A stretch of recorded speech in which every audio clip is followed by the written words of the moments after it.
کہتے ہیں کہ جب ایک بیوی اپنے شوہر کو اولاد کی نعمت سے نوازتی ہے تو وہ یہ نہیں جانتی کہ وہ خود اپنے بچوں کی جو خوشی ہے وہ دیکھ پائے گی کہ نہیں دیکھ پائے گی، لیکن وہ پھر بھی اپنے شوہر کو باپ کے رتبے پر فائز کرتی ہے۔ اپنی بیویوں کی قدر کیا کریں کیونکہ وہ زندگی اور موت سے جنگ لڑ کر باہر آتی ہیں۔ اسی طرح کہانی ایک میاں بیوی کی۔ ایک شوہر اور اس کی بیوی راستے میں سفر کر رہے ہوتے ہیں۔ سفر کے دوران اس کی بیوی کی طبیعت خراب ہونے لگ جاتی ہے کیونکہ اس کی بیوی جو ہے وہ حاملہ ہوتی ہے۔ شوہر جلدی سے گاڑی ہسپتال کی طرف موڑتا ہے اور جلدی سے ہسپتال پہنچنے کی کوشش کرتا ہے۔ ہسپتال پہنچنے کے بعد وہ ایمرجنسی کے پاس پہنچتا ہے اور جلدی سے ایمرجنسی وارڈ میں داخل ہو کر نرس سے کہتا ہے کہ میری بیوی کی طبیعت بہت خراب ہے۔ وہ جلدی سے سٹریچر لے کر آتے ہیں اور اس کی بیوی کو لٹا کر ہاسپٹل میں لے جاتے ہیں۔ چیک اپ کرنے کے بعد ڈاکٹر یہی کہتے ہیں کہ بچہ پیدا ہونے والا ہے، ہمیں جلدی سے آپریشن کرنا پڑے گا۔ شوہر جو ہے وہ جلدی سے ان کو کہتا ہے جو کرنا ہے جلدی کریں، میری بیوی کی جان خطرے میں ہے۔ تو وہ ڈاکٹر جو ہوتے ہیں وہ جلدی سے جو ہے نا آپریشن تھیٹر میں لے کر جاتے ہیں۔ تو آپریشن تھیٹر میں جانے سے پہلے جو اس کی بیوی ہوتی ہے نا وہ اپنے شوہر سے آخری ملاقات کرتی ہے اور اپنے شوہر سے کہتی ہے کہ پتہ نہیں میں زندہ رہوں یا نہ رہوں، اپنے ہونے والی جو نشانی ہے نا، پیار کی جو نشانی ہے اس کا خیال رکھنا۔ شوہر اس کی اپنی بیوی کی طرف دیکھتا ہے اور کہتا ہے جا پگلی، اللہ خیر کرے گا۔ خیر وہ اس کو لے کر آپریشن تھیٹر میں چلے جاتے ہیں۔ کچھ ہی دیر بعد بچے کی رونے کی آواز آتی ہے۔ نرس ہاتھوں میں ایک بچہ لے کر آتی ہے اور آ کر نا اس شخص کو دیتی ہے اور بڑے ہی دکھ کے ساتھ کہتی ہے کہ ہم آپ کی بیوی کو نہیں بچا پائے۔ شوہر جو ہے وہ بچہ اپنے ہاتھوں میں لیتا ہے اور بچے کو دیکھ دیکھ کے بہت زیادہ روتا ہے اور جو ہے نا اللہ سے دعا کرتا ہے کہ جو ہے نا اللہ اسے جنت میں اعلیٰ مقام عطا فرمائے۔ خیر وہ جو شخص ہوتا ہے وہ اپنے بچے کو عورت کی جو اس کی ڈیتھ باڈی ہوتی ہے اسے لے کر گھر آ جاتا ہے۔ ساری رسومات پورے کرنے کے بعد وہ جو بچہ ہوتا ہے نا وہ اپنی سالی کو دے دیتا ہے کیونکہ شوہر خود جو ہوتا ہے وہ جاب کر رہا ہوتا ہے، کبھی وہ شہر سے باہر ہوتا ہے تو کبھی ملک سے باہر ہوتا ہے۔ خیر جو ہے نا وہ بچے کو نا اپنی سالی کے گھر دے دیتا ہے اور اپنی سالی سے کہتا ہے کہ میری جو یہ پیار کی نشانی ہے نا، اس کو جی اس کی خوب جو ہے نا خاطر تواضع کرنا، اس کو کسی چیز کی کمی نہ ہونے دینا۔ وہ جو اس کی سالی ہوتی ہے اس کے پہلے بھی دو تین بچے ہوتے ہیں، تو وہ کہتی ہے ٹھیک ہے کوئی مسئلہ نہیں ہے، میں اسے اپنے بچوں کی طرح پالوں گی۔ شوہر جو ہوتا ہے وہ مطمئن ہو کر چلا جاتا ہے، اس کو پتہ ہوتا ہے کہ میری سالی کے گھر ہے، اس کو کوئی مسئلہ نہیں ہوگا۔ خیر وہ کام کے سلسلے میں ادھر ادھر جو ہے وہ جاتا رہتا ہے، کبھی شہر سے باہر ہوتا ہے کبھی ملک سے باہر ہوتا ہے۔ ایک دن جو شوہر ہوتا ہے اس کا جو عورت مر جاتی ہے اس کا جو شوہر ہوتا ہے وہ واپس آتا ہے ملک سے، تو جب اپنے گھر آتا ہے تو وہاں اس کے ماں باپ آئے ہوتے ہیں۔ تو ماں باپ جو ہے نا وہ اپنے بیٹے سے کہتے ہیں کہ بیٹا تم کب تک اس طرح زندگی گزارو گے، اچھے بھلے ہو، دکھنے میں خوبصورت ہو، تم دوسری شادی کیوں نہیں کر لیتے؟ تو شوہر جو ہے نا وہ سن کر بڑا پریشان ہوتا ہے، وہ کہتا ہے پتہ نہیں آنے والی جو عورت ہوگی وہ پتہ نہیں کیسی ہوگی، خیال رکھ پائے گی کہ نہیں رکھ پائے گی، میرے بچے کا خیال رکھے گی کہ نہیں رکھے گی، وہ اسی کشمکش میں ہوتا ہے۔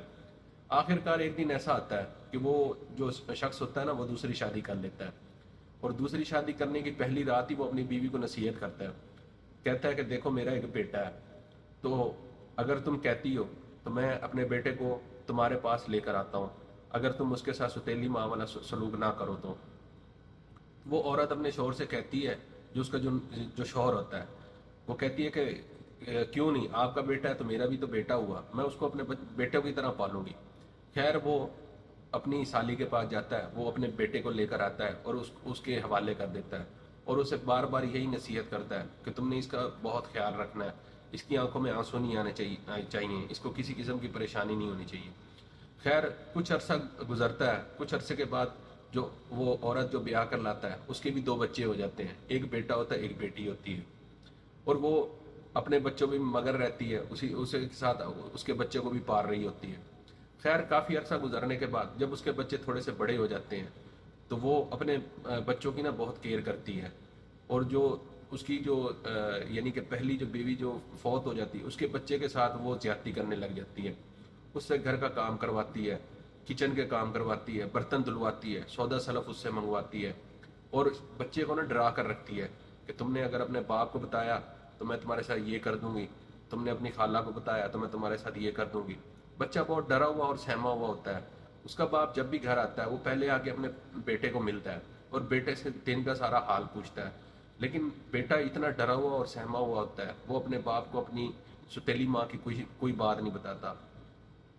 کافی دن گزرنے کے بعد ایک دن ایسا آتا ہے کہ اس کے شوہر کو ملک سے باہر جانا پڑ جاتا ہے. تو وہ اپنی بیوی سے کہتا ہے کہ میں آفس کے کام کے سلسلے میں ملک سے باہر جا رہا ہوں اور مجھے آنے میں 1 ہفتہ لگ جائے گا، تم بچوں کا خیال رکھنا. وہ کہتی ہیں ہاں ہاں آپ جائیں بے فکر ہو کر، بچوں کو میں سنبھال لوں گی. خیر اس کا شوہر جو ہوتا ہے وہ ملک سے باہر چلا جاتا ہے. وہ ملک سے باہر جانے کے بعد ایک دن ایسا ہوتا ہے کہ اس جو لڑکی ہوتی ہے نا، جو اس کی بیوی ہوتی ہے، اس کے نا وہ میکے والے آتے ہیں، گھر میں آتے ہیں، بہت رش ہوتا ہے. تو وہ کھانے وغیرہ بناتی ہے، اور وہ جو اس کے میکے والے آتے ہیں وہ بھی کوئی مٹھائیاں اور کوئی فروٹ وغیرہ لے کر آتے ہیں. بچہ جو ہوتا ہے نا وہ بڑی حسرت بھری نگاہوں سے ان چیزوں کو دیکھ رہا ہوتا ہے اور کھانے کی حسرت کر رہا ہوتا ہے. لیکن وہ اپنی ستیلی ماں سے اتنا ڈرا ہوا ہوتا ہے کہ اس کو کسی چیز کو ہاتھ لگانے کی اجازت نہیں ہوتی. خیر وہ کھانے وغیرہ بنا رہی ہوتی ہے. جب وہ سب لوگ کھانا کھا رہے ہوتے ہیں تو وہ بچے کو ایک کچن کے کونے میں بٹھا دیتی ہے اور کہتی ہے جب تک میں نہ کہوں تم کچن سے باہر نہیں آؤ گے. تو وہ کچن میں نا فروٹ وغیرہ پڑے ہوئے ہوتے ہیں. تو بچہ جو ہوتا ہے بھوک کے مارے وہ بیٹھا ہوا ہوتا ہے. تو وہاں سے نا ایک سیب اٹھا کر وہ کھانے بیٹھ جاتا ہے. قدرتاً اس کی ستیلی ماں کچن میں آتی ہے اور دیکھتی ہے وہ بچہ جو ہوتا ہے وہ سیب کھا رہا ہوتا ہے. تو وہ چمٹا اٹھاتی ہے اور بچے کے ہاتھ پہ مارتی ہے اور غصے سے اس کو کہتی ہے کہ تم نے میری اجازت کے بغیر یہ سیب کیسے اٹھایا. اس کو پھر بھی بچے پہ ترس نہیں آتا. وہ چمٹے کو گرم کرتی ہے اور بچے کے اس ہاتھ پہ لگاتی ہے جس ہاتھ سے اس نے سیب اٹھایا ہوا ہوتا ہے.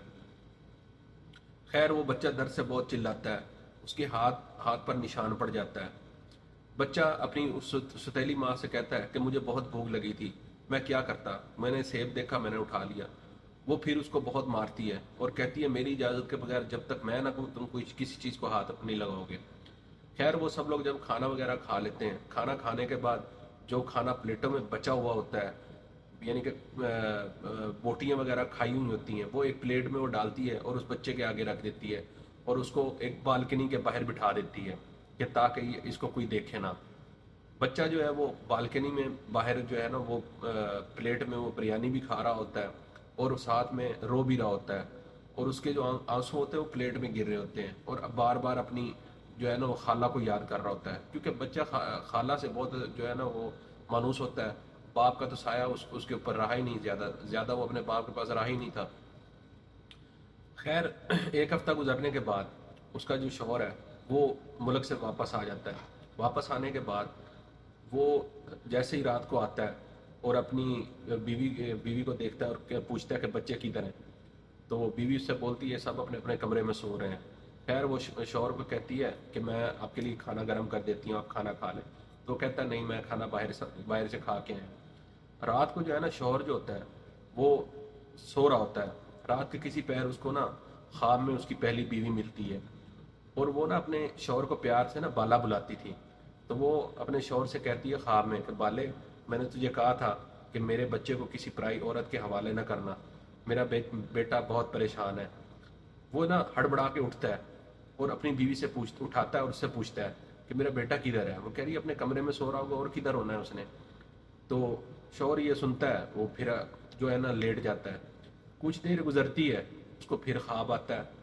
وہ پھر جو ہے نا اپنی بیوی کو اٹھاتا ہے اور کہتا ہے میرا بیٹا ٹھیک تو ہے نا، اپنے کمرے میں سو رہا ہے کہ نہیں سو رہا. تو بیوی اس کو بڑے غصے سے چلا کر بولتی ہے ایک بار کہا تو ہے تمہیں وہ اپنے کمرے میں سو رہا ہے، تمہیں کیا مسئلہ ہے، تمہیں نیند کیوں نہیں آ رہی، بار بار بچے کا پوچھ رہے ہو. خیر وہ سہم کر پھر دوبارہ سو جاتا ہے.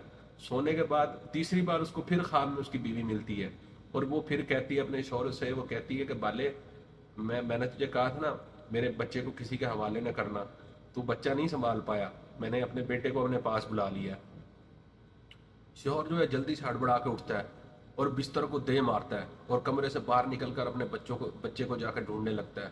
کمرے میں دیکھتا بچہ نہیں ہے. واپس اپنی بیوی کے پاس آتا ہے اور کہتا ہے بچہ تو کمرے میں ہے نہیں، بچہ کہاں گیا، میرا بیٹا کدھر ہے، تم نے کہاں اس کو چھوڑا ہے، تمہیں دھیان نہیں ہے کہ میرا بیٹا کدھر ہے. وہ کہتی وہ تو تھا ہی کمرے میں نے اس کو کمرے میں چھوڑا تھا. لیکن اس کو یہ نہیں پتا تھا کہ وہ روز اپنے بچوں کو وہ کمرے میں سلاتی تھی اور اس کی پہلی بیوی کا جو بچہ ہوتا تھا اس کو بالکنی میں جو ہے نا سلاتی تھی. باہر بہت سردی ہوتی تھی. اور اس کو اوپر کرنے کے لیے کوئی بستر بھی نہیں دیتی تھی. بچہ جو ہے نا وہاں پر بالکنی میں کارپیٹ بچھا ہوتا تھا، وہ اپنے اوپر لے کر وہ سویا کرتا تھا. تو ڈھونڈتے ڈھونڈتے وہ بیوی کو جو ہے نا وہ ڈر لگ جاتا ہے کہ اب تو یہ بچے کو ڈھونڈ رہا ہے، وہ تو بالکنی میں ہے، اگر اس نے اس کو بالکنی میں دیکھ لے تو میری خیر نہیں ہے. خیر عورت مکار ہوتی ہے. شوہر جو ہے وہ ڈھونڈتا وہ بالکنی کی طرف چلا جاتا ہے. بالکنی کھولتا ہے تو دیکھتا ہے وہ بچہ جو ہے نا کارپیٹ میں اپنے آپ کو لپیٹ کر وہ سو رہا ہوتا ہے. وہ سو کہاں رہا ہوتا ہے، وہ تو بیچارہ ٹھنڈ سے جو ہے نا وہ فوت ہو جاتا ہے. وہ جلدی سے کارپیٹ کھولتا ہے، بچے کو اٹھاتا ہے، اٹھا کر اس کو بلاتا ہے، لیکن بچہ آگے سے بولتا ہی نہیں ہے. اس کو یہ پتہ چل جاتا ہے کہ میرا بیٹا فوت ہو گیا، کیونکہ اس کی بیوی خواب میں پہلے ہی اس کو بتا دیتی ہے کہ میں نے اپنے بچے کو اپنے پاس بلا لیا. تو وہ بالکنی سے بچے کو اندر کمرے میں لے کر آتا ہے اور بیوی کے 2-3 تھپڑ لگا دیتا ہے اور کہتا ہے کہ میرا بچہ بالکنی میں ہے اور تجھے اس بات کی خبر بھی نہیں ہے. بیوی مکار ہوتی ہے، آگے سے مکاری کرنے لگ جاتی ہے. کہتی ہے میں نے تو اس کو کمرے میں چھوڑا تھا، یہ ہے ہی بہت بدتمیز اور شیطان، میری بات ہی نہیں مانتا تھا، کبھی یہاں گھس جاتا تھا کبھی یہاں گھس جاتا تھا. گھس گیا ہوگا بالکنی میں اور بالکنی کا دروازہ بند ہو گیا ہوگا اور یہیں یہ سو گیا ہوگا. لیکن اس بیچارے کو کیا پتا تھا کہ وہ روز ہی اسی بالکنی میں سوتا تھا. خیر اس کا جو بچہ ہوتا ہے نا وہ فوت ہو جاتا ہے. فوت ہونے کے بعد وہ بہت پریشان رہتا ہے. اتنا پریشان ہوتا ہے کہ ایک دن ایسا ہوتا ہے کہ وہ اپنی بیوی سے اتنا جھگڑا کرتا ہے، جھگڑے کے دوران ہی وہ اپنی بیوی کو طلاق دے دیتا ہے. اور طلاق دینے کے بعد وہ اپنی بیوی کو گھر سے نکال دیتا ہے اور کہتا ہے جاؤ، جہاں تم میرے بچوں کو سلاتی تھی نا وہیں جا کے تم بھی سویا کرو. خیر اس کہانی میں ایک سبق ایسا ہی تھا کہ ہمیں ہمیشہ اپنی اولاد کو کسی ایسی عورت کے حوالے نہیں کرنا چاہیے جو ان بچوں کا خیال نہ رکھ سکتی ہو. کیونکہ ستیلی ماں ہمیشہ ستیلی ہوتی ہے، وہ جو مرضی ہو جائے ہمیشہ وہ اپنے بچوں میں اور سوتن کے بچوں میں فرق ہی رکھے گی. اللہ تعالیٰ تمام بچوں پر ان کی ماں کا جو سایہ ہے وہ ہمیشہ قائم و دائم رکھے. سٹوری اچھی لگے تو لائک کیجئے گا اور بیل آئیکن کو پریس کیجئے گا تاکہ آنے والی ہر نئی ویڈیو کو نوٹیفیکیشن آپ کو ٹائم ٹو ٹائم ملتا رہے. اللہ حافظ.